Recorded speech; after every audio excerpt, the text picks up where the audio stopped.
Hey everyone, welcome to Reddit Readout. Today we are checking out True Off My Chest. Story 1. Tomorrow is the 2-year anniversary of when I lost everything and none of my friends know.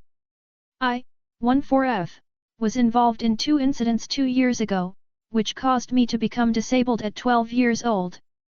A car crash and a seizure. Because of those I lost majority of my eyesight, have tremors in my hands and legs and developed a condition called CRPs, Complex Regional Pain Syndrome, which I was able to manage with medication until about a year ago when medication stopped working. I told a half-lie to my friends that I'd injured myself, which caused CRPs. Losing a lot of my eyesight means I haven't properly seen myself for 2 years because while glasses help, I can't have a too strong prescription because it causes migraines, which I've ended up in hospital for. I told my, now ex-girlfriend, and she was amazing about it, and there isn't any reason my friends wouldn't be, but there's still a sense of shame. I used to be a really good athlete, consistently one of the fastest, breaking the school record for discus, and I was known for being massive bookworm, but now I'll never be able to throw a discus again or read a paper book, and it hurts. It's always on my mind, but normally I'll be able to be happy with other passions I have.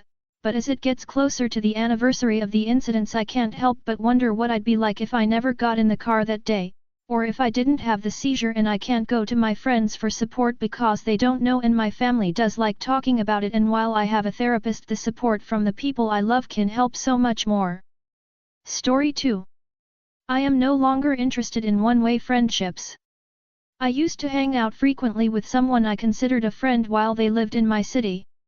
They got married and verbally invited me, but never sent the formal invitation. I brushed it off, thinking maybe the wedding was meant to be small and intimate. Later, when they became pregnant, I sent gifts and expected an invitation to the baby shower, but it never came after her verbal invite. She went out of her way to tell me that she was pregnant. I found out about the baby shower through Instagram. Despite the fact that we were now in different countries, only an hour away by train, she recently returned to my city and wanted to meet up. However, I declined because I no longer have an interest in maintaining friendships like this. I don't want to go above and beyond only to end up feeling rejected. Another friend asked me to be her bridesmaid but then ignored my messages for general checkups. I always initiated. I discovered she was married when I saw her post about it, and now I'm considering removing her from my Instagram. We are not truly friends. Additionally, another friend of mine has recently become very religious and told me that she couldn't attend my wedding due to religious reasons. This person is supposed to be my closest friend, but she never compliments me, but we usually support each other, I think. However, no, she's got her new religious friends. I think she's not so interested. While I understand that's just her personality most times, I've started to distance myself because I'm not interested in half-hearted friendships or ones that make me question if I'm the problem, despite being nothing but kind to them. Story 3. I'm scared for what it'll become. You see people like Andrew Dobson, the biceps comedian, Tim Buckley, or Chris Chan and go, what bozos. I see people like them, I go, if I become anything remotely like those guys, I'll reenact Muffasa's death scene. I've got plans for my future, and when I see people like whomst I've disclosed, I get scared that I'll be in the same dark pit as them, bumbling idiots who only really exist to be mocked and ripped to shreds for the right reasons. I've even vented to a few people about this, one venting leading to me breaking down and crying. I've even coined a phrase, what's the point of doing your best if your best is absolute crap? Not a very grit-y mindset to have, I'm aware. Maybe I'm just caring too much. Be the first to comment. Nobody's responded to this post yet. Add your thoughts and get the conversation going. Story 4. Is it normal to feel like crap? I'm a working adult guy with a decent situation, but I feel like there's no point to it all. All I do is work and I have no taste in much anymore. I used to be a gamer and I like to read a lot, but now whenever I try, I don't enjoy it. The only thing that still gets me going is alcohol. I know it's bad for my health, but it's like I don't really care anymore. Am I just overthinking, overreacting, Seeking attention maybe? How do people do it? It's like I don't have the will to keep going anymore. In a way, I could say I'm trapped in my life. Story 5. I'm tired of paying my sister's rent. My sister and I decided to become roommates, which at the time I thought was a good idea, and the first year was great, but the second year she quit her job and I've been forced to pay her half in the rent along with mine since June, and while she's trying to find a job I've gone through a breakup. I'm driving a car that's on its last leg and I can't afford to get a new one or get parts for any of my project cars, and anytime I try to bring up rent she gets all upset at me and makes me the bad guy in the whole situation. She did eventually find a job this week, but I'm on the verge of losing my shit. Story 6. My sister said that she hated me because I'm the reason why her best friend's mom refuses to let her sleep over at our house. I'm 21 years old, and I still live at my parents' house with my mom and my 11-year-old sister. Today, as I was driving home from work, my sister called me, upset and crying. She told me she hated me because she believed I was the reason her best friend couldn't have a sleepover at our house. I was pretty confused, so I hung up on her to focus on driving. When I got home, I tried to talk to her about why she felt that way. She explained that her best friend's mom didn't want her daughter to sleep over at our place because I'm a male, and she was concerned about her daughter's safety. She even suggested that I should stay somewhere else for a week, which I found ridiculous since I have nowhere else to go and can't afford a hotel. Honestly, I'm not sure how to handle this situation. Story 7. I feel like my best friend is attracted to my boyfriend. I 27F have been dating my boyfriend 32M for about 4 months. I've noticed my best friend 26F has changed a lot ever since I introduced them, and I don't know what I should do. We have the same type, so it doesn't shock me if she finds him attractive, and that alone doesn't really bother me. However, I did start to notice her personality changing whenever me and my BF, hung out with / around her, like being more playful towards him and kind of more of a pick-me for lack of a better word. But still, didn't think much of it. I also noticed before she rarely ever wore makeup when we'd hang out. I don't wear much either. Whenever it's just us hanging out she doesn't, but when he's there she comes with a full face of makeup and an outfit you'd wear to a nice bar, even though we're just like in my backyard. Still, that was not what pushed me to write this post. This is where I feel like I might be crazy, so please give me some insight. After about a month of us dating, she and some of my other friends requested to follow him on Instagram and he followed back, totally fine and normal. But since then what she posts has been very different than what she usually does. She used to rarely post, and probably has only ever posted one photo of herself since using Instagram until now. Now the last 4 photos she has on Instagram are photos of herself, very dressed up, very posed, definitely for likes. And now recently she's started posting stories, public, not close friends, just fully in her underwear.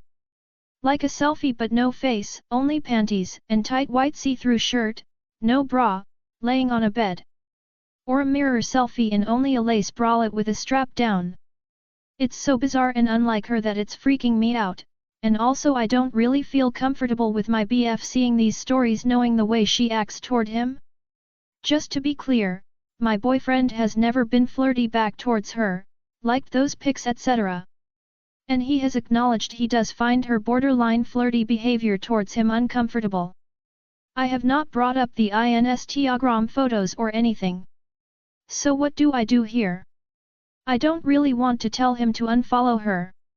I don't really know if I should say something to her, or just distance myself. Such a weird situation to be in. Story 8. I'm told I have body dysmorphia, but I just don't see what others claim to see. For those who don't want to read all that, I'll summarize for you the important stuff. I hit the gym to be happy and it worked until one day it didn't, and despite people telling me I look amazing I don't see it at all. I'm a kid, still in school. I'm like most teenage boys, who want an amazing body like Spam or whatever popular bodybuilders there are. So I started going to the gym just under a year ago, hoping to only deal with stress and the depression I was going through, but also to get stronger. It worked great actually, more than I thought it would. I started eating normally, I began weighing more, back then I was pretty confident with my gain in strength every week. I was lifting more than most others in no time at all. I was consistent and it was great. Then I discovered that I look significantly better with more muscles.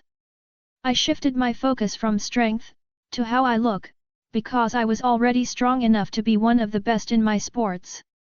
I ate a lot but stayed on a good diet of lots of lean protein, some fat, a lot of carbs to compensate the cardio I was doing, and I stayed off processed sugar because of spots and acne.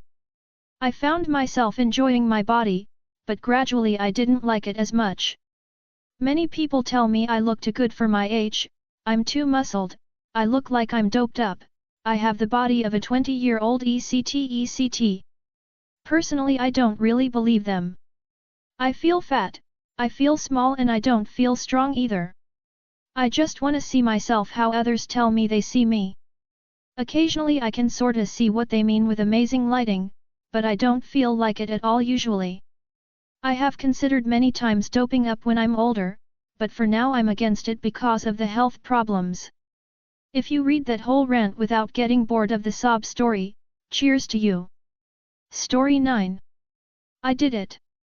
There's this girl I've been chatting with every time I've gone to the coffee shop down the street. We've hit it off pretty well, and I found out the other day she was single. I decided to ask her out today. So as I drove there, my heart was pounding, but I eventually shot my shot and got her number. Just wanted to share my excitement, smiley face. TLDR, met a girl, hit it off, asked for her number, got it, potential date set up for next week. I'm very excited. Story 10. I'm a student driver and I was in an accident today. I'm not a native English speaker, and this did not happen in the US. This was my 4th driving lesson, and I was driving back from the practice area with the instructor in the passenger seat. It was a straight road, and I was going at around 50 km per hour, or 30 mph for non-metric folks. There was a bus stop up ahead and to my right, and as I was getting closer, the bus abruptly turned, without the turn signal, into my lane, and I had to slam the brake to avoid crashing into it. I was a little unnerved by this, but I was okay. Then I heard a horrible screech somewhere behind me, and we got rear-ended a second later. I think I'm still in shock. The instructor assured me that I did nothing wrong and that he'd handle it and that I could stay in my seat, but I wanted to get out. Needed some fresh air, I guess. The minivan that hit us belonged to a business, and there were 2 guys inside. The driver was at fault because he was going too fast for this road. My instructor guesstimated 120 km per hour, 70 mph, but we have no way of verifying this, and wasn't keeping a proper following distance. I don't know if the damage to the cars was bad, their car was leaking water though, and I heard the instructor say that the chassis was damaged on ours, so that's probably not good. I'd learned in theory classes that in my country, in accidents that result only in car damage, so, no injured people or public property damage, if both sides can come to an understanding, they can write a report on their own for the insurance and go on their way. That couldn't happen here because I was a student driver and they were employees of whoever owned the car, so we had to call the police to write the report for us. We were outside of the city though, so the police didn't know if they had jurisdiction on this road, so it took some time until they showed up.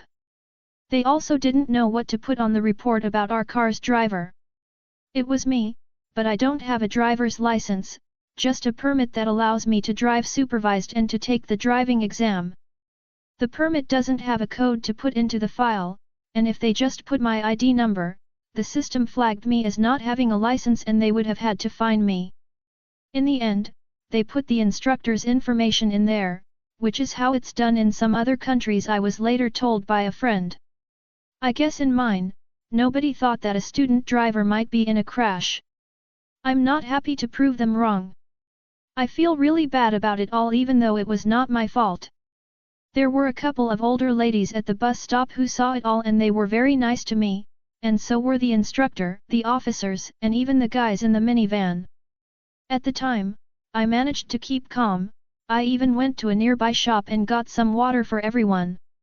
Now that I'm home though, I feel like I'm freaking out even worse. I can't stop thinking about everything, I really want to lie down and have a cry, and my back hurts where the seat poked me. I have no idea if I'm going to be taking more lessons or if I'll be able to get my driver's license. I need to make some calls I guess. Edit/update. I appreciate everyone taking the time to comment and share similar experiences. I've read them all, and I feel a bit better about everything. I don't intend to quit driving, though unfortunately I have to take a break as this was the only available automatic car at my driving school and I have to wait until it's repaired. Welp. A few people suggested that I should get myself checked for whiplash/concussion.